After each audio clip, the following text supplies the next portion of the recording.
son papa pour l'occasion qu'il me donne de partager la parole de Dieu ce matin. Amen. Et je voulais simplement partager une pensée que j'ai eue lorsque nous étions en train de louer, lorsque les chantres étaient en train de chanter le cantique aux abandonnés. Et Dieu me disait, il me faisait penser au fait qu'il s'appelle le Quand je suis. Je partage ça avec vous parce que ça peut peut-être édifier quelqu'un. Il me disait je suis, et je disais oui, mais je suis pourquoi? Et il me disait parce que il n'est pas le je fais, il n'est pas le j'accomplis, il n'est pas le je réalise, mais il est le je suis. Amen. Il disait parce que en fait, ce qui commence, c'est être. Toutes les choses qui se font parce que les choses sont d'abord. Et il disait le problème avec vous, c'est que vous faites, vous réalisez, vous voulez que j'accomplisse, mais vous ne savez même pas qui vous êtes. Amen. Donc ce matin, Dieu veut que chacun de nous puisse savoir réellement qui il est. Pas la conception que chacun de nous avons, mais celle que le je suis t'a donné. Parce que c'est lui, je suis, la source de toutes choses. Amen. Bien, nous allons prendre la parole de la Bible dans Genèse 3, versets 1 à 6. S'il vous plaît. Si on peut se tenir debout pour lire la parole de Dieu, s'il vous plaît.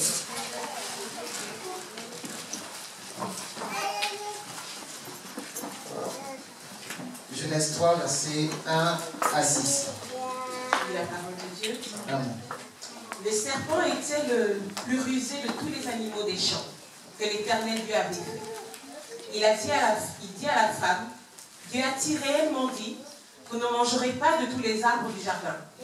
La femme répondit au serpent, nous mangeons du fruit des arbres du jardin. Mais quant au fruit de l'arbre qui est au milieu du jardin, Dieu a dit, vous ne mangerez point et vous ne toucherez point, de peur que vous ne mouriez. Alors le serpent dit à la femme, vous ne mourrez point. Mais Dieu sait que le jour où vous en mangerez, vos yeux s'ouvriront et que vous serez comme Dieu, connaissant le bien et le mal. La femme vit que l'arbre était bon à manger et agréable à la vue, et qu'il était précieux pour ouvrir l'intelligence. Elle prit de son fruit et en mangea. Elle en donna aussi à son mari qui était auprès d'elle, et il en mangea. Parole de l'Éternel. Amen. On peut s'asseoir dans sa présence. Le pasteur va prier pour cette parole. Nous allons prier. Éternel Dieu Tout-Puissant, le moment est venu où nous voulons t'écouter. Oui, dans ta parole, dans le livre des Épîtres de Pierre, tu nous dis que c'est poussé par ton esprit que les hommes ont parlé de ta part. Ce temps tant entendu est arrivé. Nous voulons que tu puisses nous parler. Tu connais la disposition de nos cœurs. Tu connais nos faiblesses. Et tu connais aussi nos besoins. Et à chacun d'entre nous, tel que nous sommes là, Père, corrige-nous s'il faut nous corriger. Instruis-nous s'il faut nous instruire. Et réprimande-nous s'il faut le faire. Voilà pourquoi nous nous laissons entre tes bonnes et saintes mains. Parle au travers de ton instrument. Qu'il s'efface afin que tu deviennes grand en lui. Nous voulons écouter. Merci. Bénis ce moment au nom de Jésus. Amen. Amen.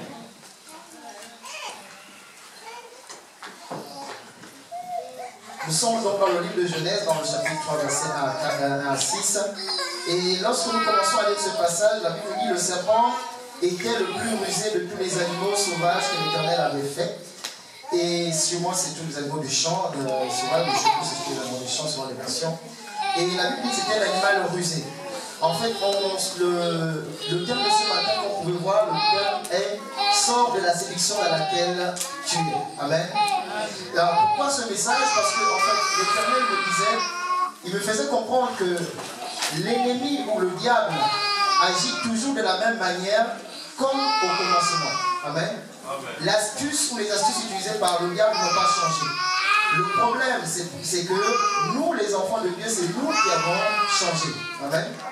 Nous sommes moins vigilants, nous sommes moins attentifs, mais les méthodes du diable n'ont pas changé pour continuer à séduire les enfants de Dieu. Amen.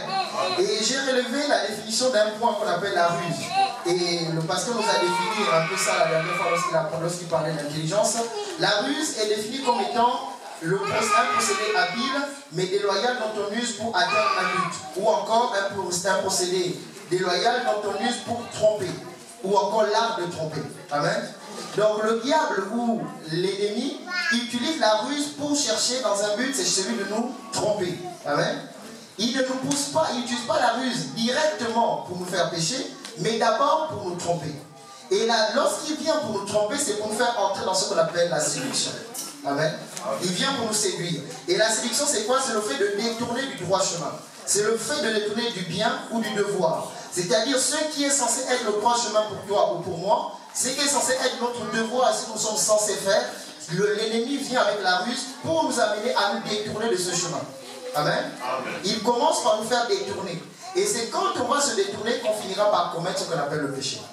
Amen. Amen. Mais il vient toujours par la ruse. Et une autre chose, la ruse, c'est quoi? C'est induire en erreur, abuser, c'est tromper. Donc, la ruse est utilisée par l'ennemi pour nous amener à être trompés, pour nous amener à commettre une erreur, à commettre une faute.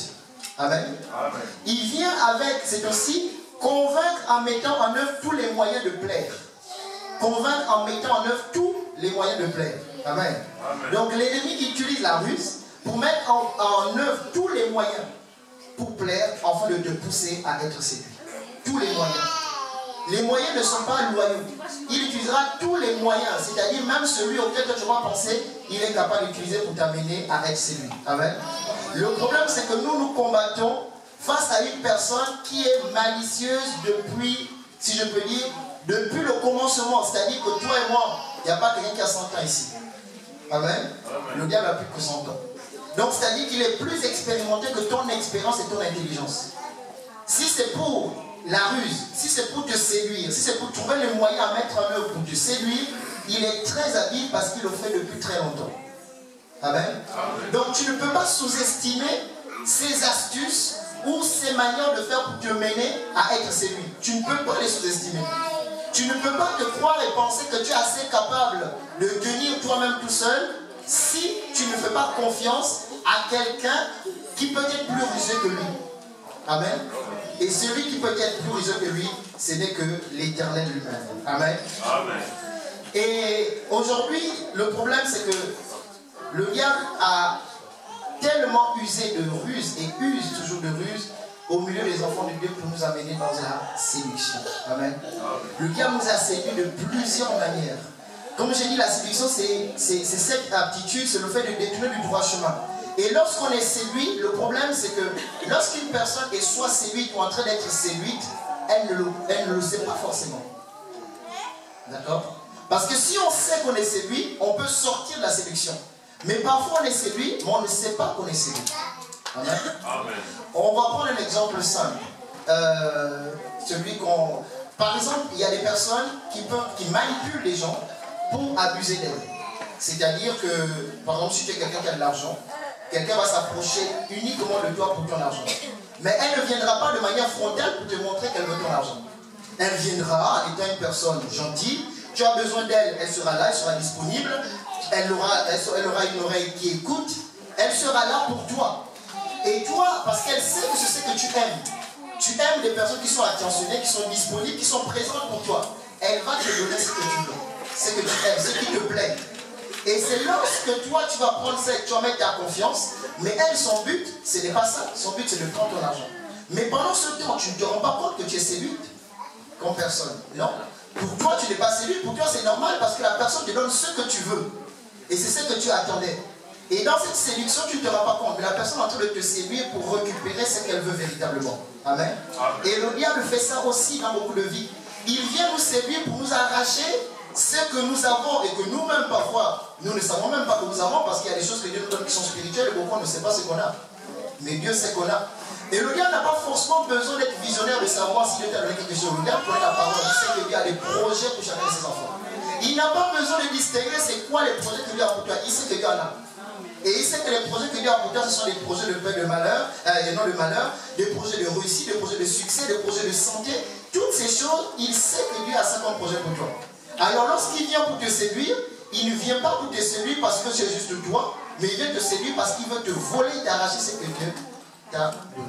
Amen. Amen. Soit il vient te prendre ce que Dieu t'a donné, ou il vient pour t'empêcher d'entrer ce que Dieu va te donner. Amen.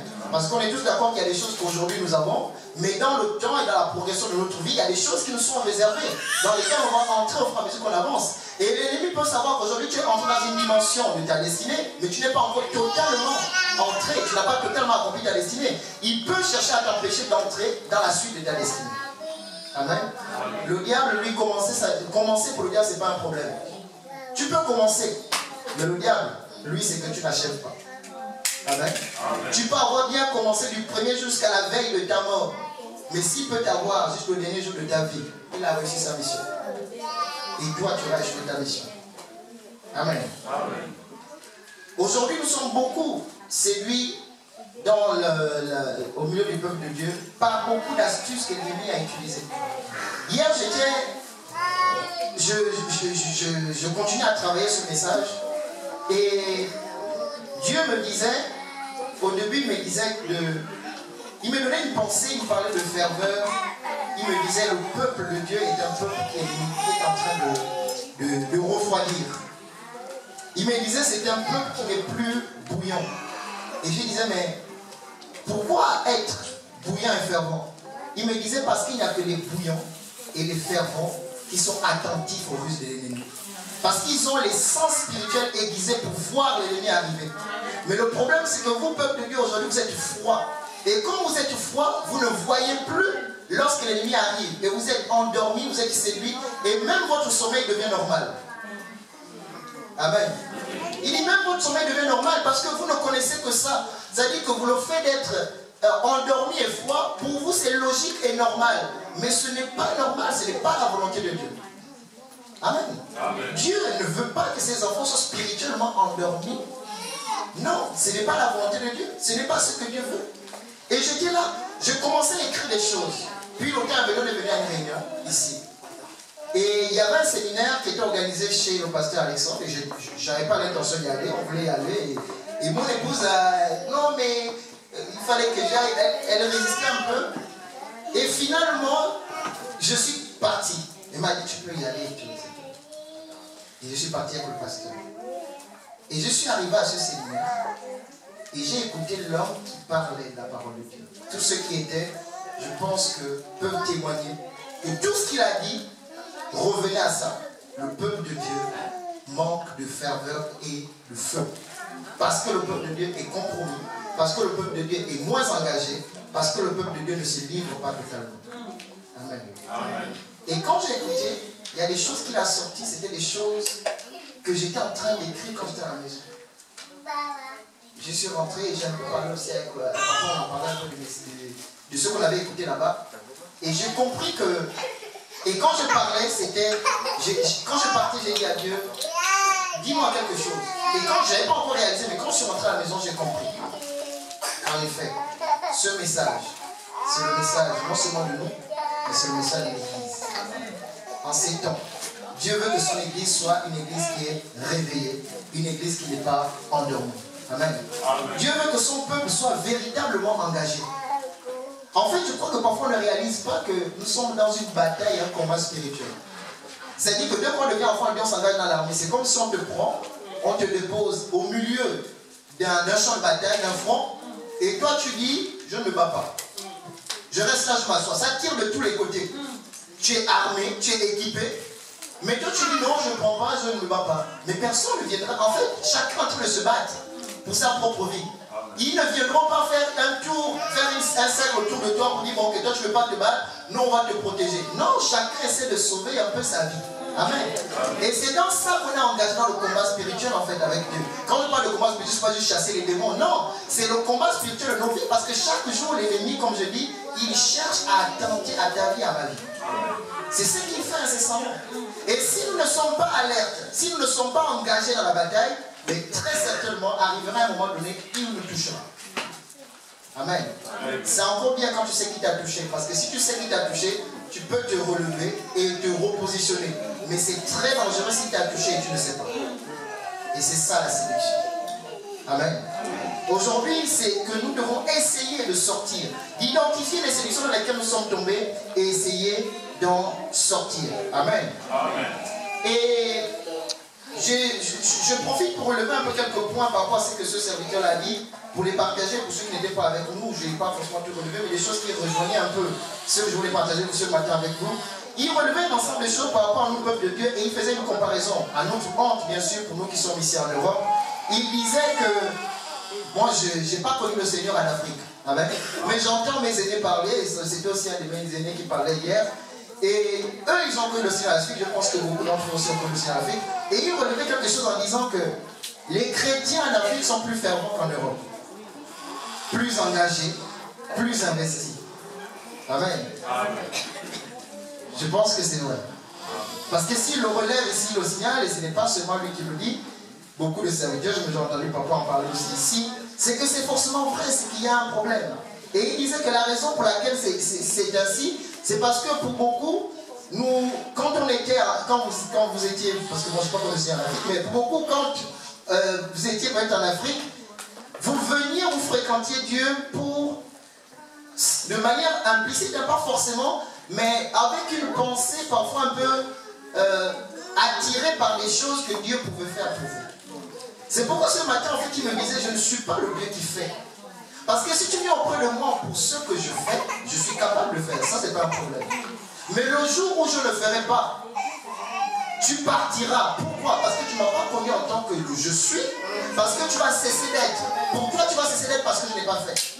Mais si tu me connais pour ce que je suis en disant que je suis le je suis, même si je ne le fais pas, tu demeures parce que je n'ai pas changé, parce que je suis toujours je suis. Amen. Et c'est à cause de ça que beaucoup aujourd'hui sont refroidis. Pourquoi? Parce qu'ils sont venus à Dieu avec des intérêts.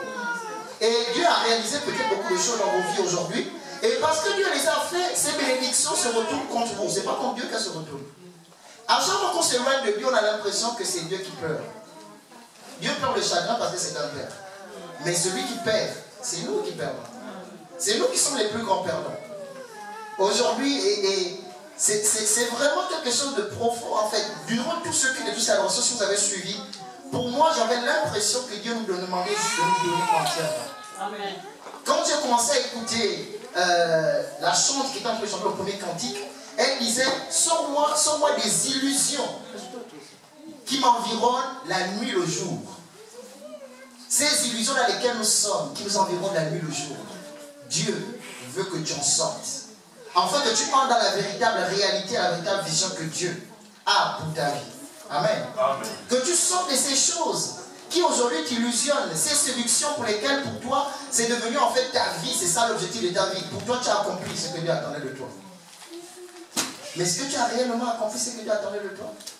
Est-ce que tu as réellement donné ta vie véritablement à Dieu? Véritablement? C'est-à-dire que si Dieu t'enlevait tout ce que tu as, serais-tu encore? Amen. Amen. Beaucoup nous sommes parce que nous avons.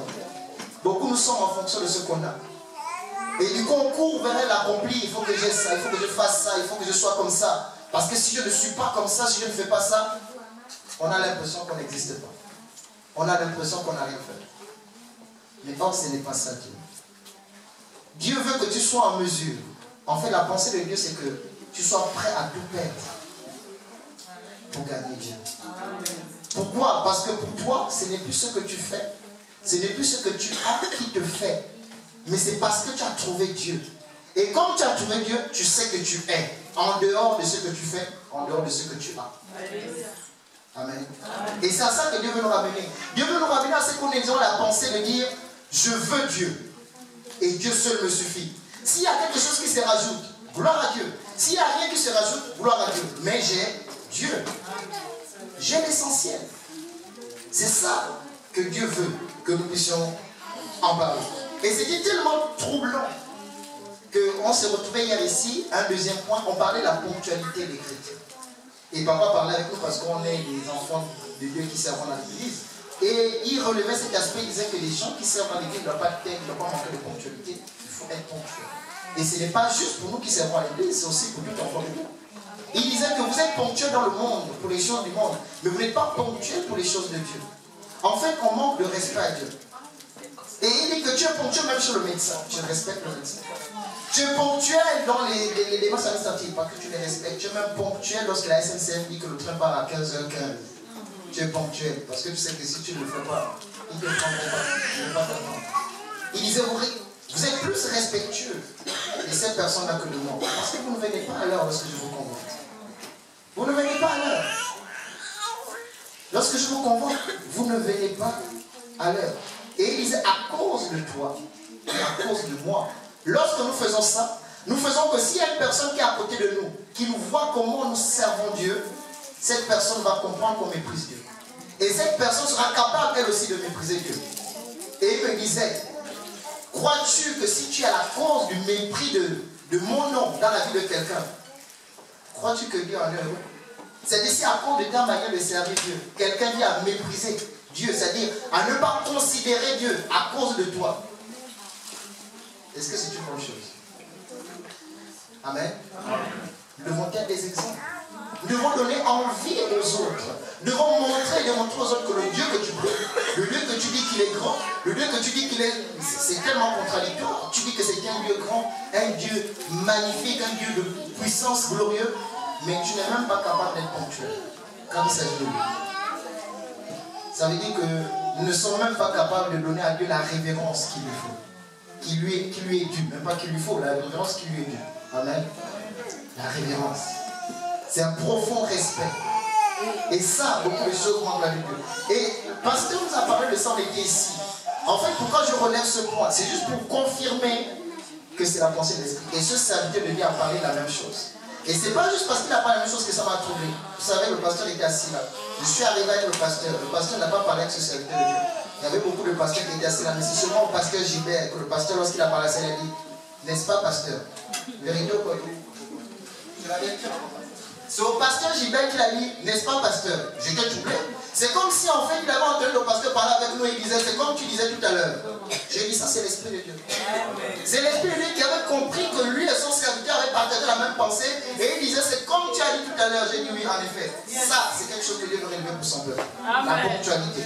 Et il a soulevé ça. Papa disait, lorsqu'on est ponctuel, il y a des bénédictions que nous recevons de la part de Dieu. Quand on est ponctuel. Et quand on n'est pas ponctuel, il y a des bénédictions qu'on rate. Amen. Sortons de ces séductions. Quelles sont ces choses qui nous empêchent d'être ponctuels à l'église? Parce que nous banalisons très certainement Dieu. Parce que nous sommes devenus amis de Dieu. Parce que Dieu est amour en fait. Et il prenait l'exemple, il disait que même ceux qui sont dans le monde spirituel des ténèbres sont ponctuels et ils respectent ce qu'on leur dit parce qu'ils ont peur. En fait, je pense que eux, ils ont peur dans le mauvais sens et nous, on manque de crainte vis-à-vis de Dieu en fait et de respect vis-à-vis de Dieu. C'est pourquoi nous sommes légers et superficiels devant Dieu. Et il relevait également un autre point en disant qu'on préfère aller faire autre chose. On a plus de temps, plus de disponibilité, plus capable de s'engager à traverser les pays, à faire des longs voyages pour aller répondre à des réunions qui ne sont pas des réunions pour Dieu. Pour aller dans des fêtes, pour aller dans des choses personnelles. Ça, on peut engager notre temps, on peut engager nos moyens pour faire des longs voyages, traverser les pays, traverser la France. Mais un événement, un séminaire, un programme de l'église qui est organisé dans ta propre ville, où tu as juste besoin de prendre peut-être juste la voiture, peut-être pour quelques minutes, ou même juste un transport en commun. Pour ce genre de choses, on n'a pas le temps. Amen. On n'a pas le temps.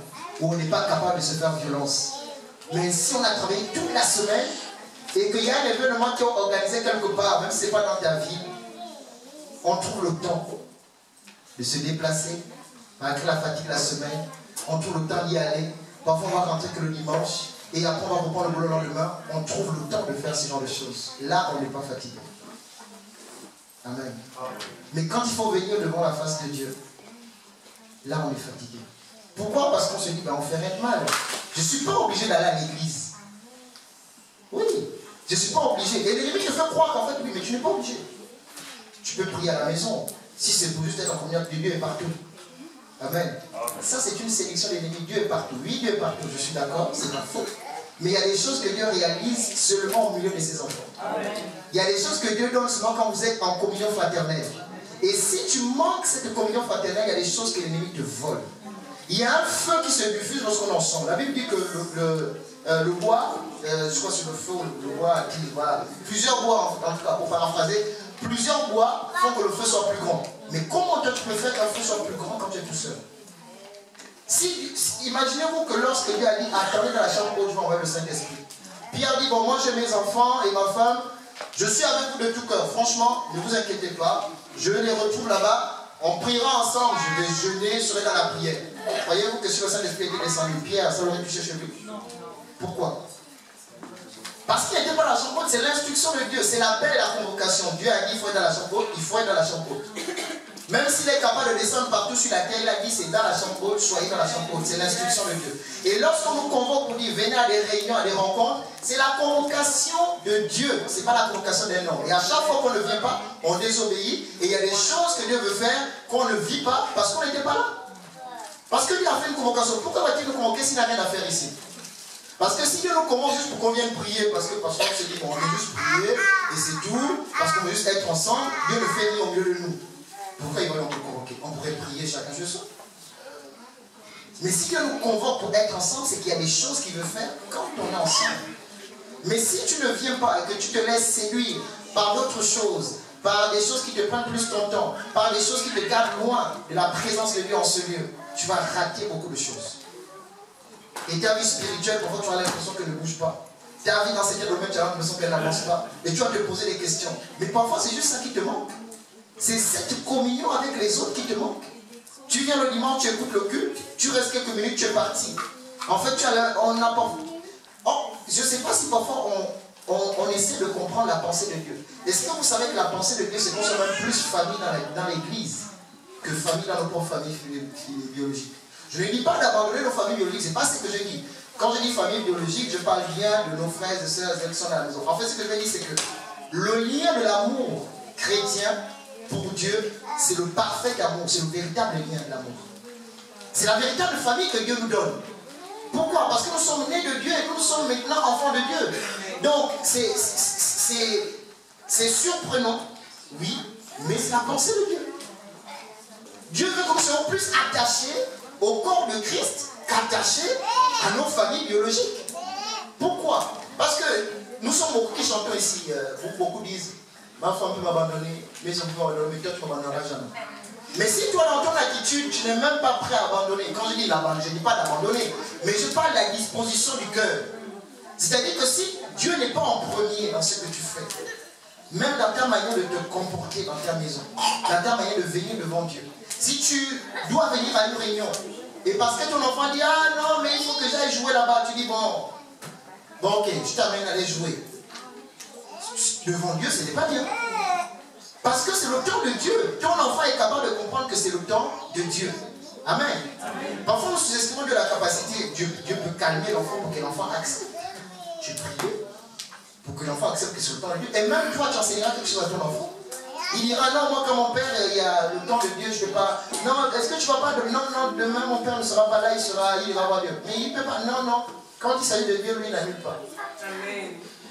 Et l'enfant commence à comprendre qu'en fait, il y a quelqu'un, je ne le connais pas encore, mais il y a un gars qui est quand même trop important que mon père. Même ma mère, même moi-même ne sont pas très importants, mais il y a quelqu'un là. Moi aussi, il faut que je cherche un peu à le respecter. Je crois qu'il est trop fort, cet homme. Amen. Tu instruis ton enfant. Et il va grandir avec cette mentalité. Il va grandir avec la mentalité de respecter Dieu. Amen. Pourquoi l'ennemi vient-il avec la ruse? Pourquoi vient-il avec la ruse devant nous? Lorsqu'on lit ce passage, Genèse 3, pour revenir très rapidement au passage de la Bible dit que le diable est venu et il a vu Ève. Ève dit au verset 2, la femme répondit au serpent, nous mangeons du fruit des arbres du jardin.